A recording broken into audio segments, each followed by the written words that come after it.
Did I ever tell you the definition of insanity? Look at this man. This is Vas Montenegro, the violent, capricious, and unforgettable antagonist of Far Cry 3, who made his debut on the big stage at E3 in June of 2011. And it's not like I am fucking crazy. He arrived with an arresting monologue and an attempted murder. And while his speech made a splash at the show, its ripples traveled much, much farther. What began with the definition of insanity ended up changing the entire course of Far Cry as a series, and ultimately causing the untimely death of Vas himself. I'm Chris Waters, and I'm here to give you an inside look at the E3 demo that did it all. This is Ubisoft Deep Dev. That is crazy. It really is such a good speech, just thick with menace that still hits hard all these years later. Fuck you! But why is it so good? Let's hear from Jeffrey Yohalem. He was the lead writer on Far Cry 3, though he didn't write this speech. More on that shortly.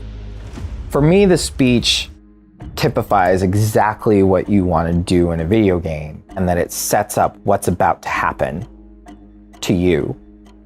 It creates that sense of danger and the unknown, and he's having a conversation directly with you.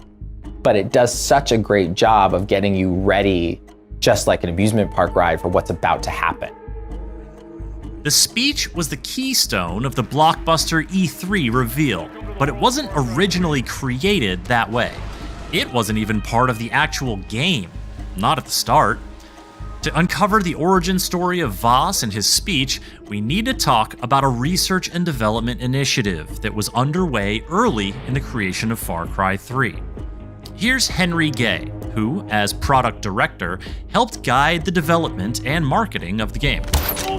So we had a bunch of really smart people working with a lot of brilliant performers to make these cinematic prototypes and get an idea of where we could push the Far Cry franchise in terms of creating interesting characters, interesting performances, and interesting narrative moments. How you feeling? You got away, that's how I'm feeling.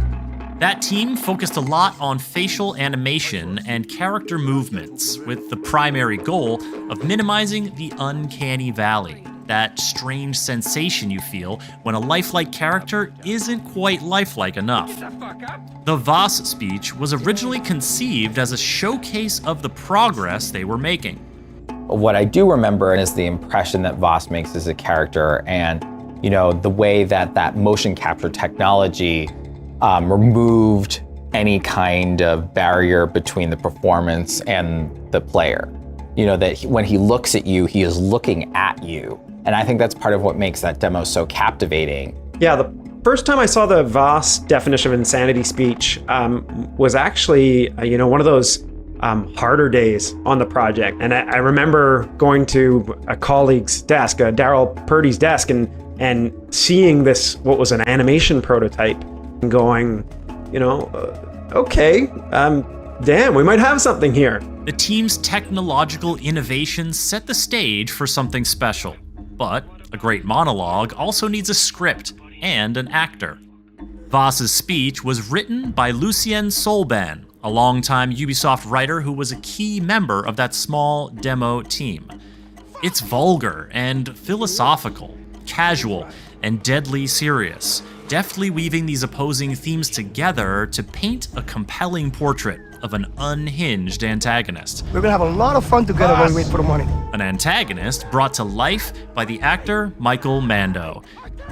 His performance is gripping, alternately mesmerizing and eruptive, delivered with a cadence and energy that is just captivating. You have a fucking problem in your head. Do you think I'm bullshitting you? This character emerged largely due to Michael Mando and the riveting performance that he gave. And then that performance in turn shaped, I think, the core of Far Cry 3. That it was like the grain of sand in the center of the pearl that made the game what it is today. This demo, being developed aside from the main game, comes together so beautifully that it becomes the entire animating force behind the game. In that demo is not just a fantastic new villain, but a new creative vision for what Far Cry 3 could be. A game of extremes that puts you in a wildly dangerous world and challenges you to be wild and dangerous yourself. For a project that had a few variations in its creative direction and had reached a tough point, the definition of insanity speech arrived with a cadence and an energy that was just captivating. And it's not like I am fucking crazy. The impact of Voss's speech manifested itself in countless ways throughout the continued development of Far Cry 3. But there was a dark side to Voss's fame. Even as his speech set a new course for the game and landed him front and center on the box, it also put a target on his back. I definitely think that, everyone's reaction of how amazing this villain was going to be, that this is the main villain of the game, because the game was intended as this, like, punk, rebellious, anti-game game. All of that obsession with Voss meant that he had to be killed in the middle. That's not to say that the original plan was to have Voss be the final villain. We were developing the storyline at that point still. It wasn't a pivot. It just meant that there was a limitation set up, which is what you want from art. You want it to be like, okay, our limitation is we don't want to do what people expect. So if we know they expect this thing, then we can take it as a limitation, like that's what we're not doing. From granting new creative freedom to the development team to imposing the limitations of what you, the player, might expect, the definition of insanity speech and demo didn't just redefine Far Cry 3. It launched a whole new era of blockbuster Far Cry adventures featuring some of the most indelible villains in Ubisoft history.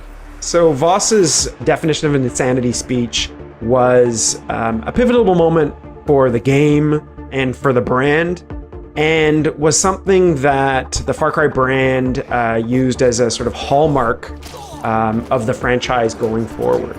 So if we look at characters like Pagan Min and Anton Castillo and the Father, all of those crazy villains are crazy in their own special way and bring their own unique flavor to each of their games. But they're such an important part of how we think about the Far Cry franchise now and how we develop a great game next to these great characters and great stories. On the 10th anniversary of Far Cry 3, we hope you've enjoyed this insight into its creation and are feeling inspired to look forward to when the next franchise-shaking moment might appear. Experience the definition of insanity speech for yourself by playing Far Cry 3 and over 100 other Ubisoft games with a Ubisoft Plus subscription. And for more Ubisoft deep dev features, subscribe to this channel and visit us at news.ubisoft.com.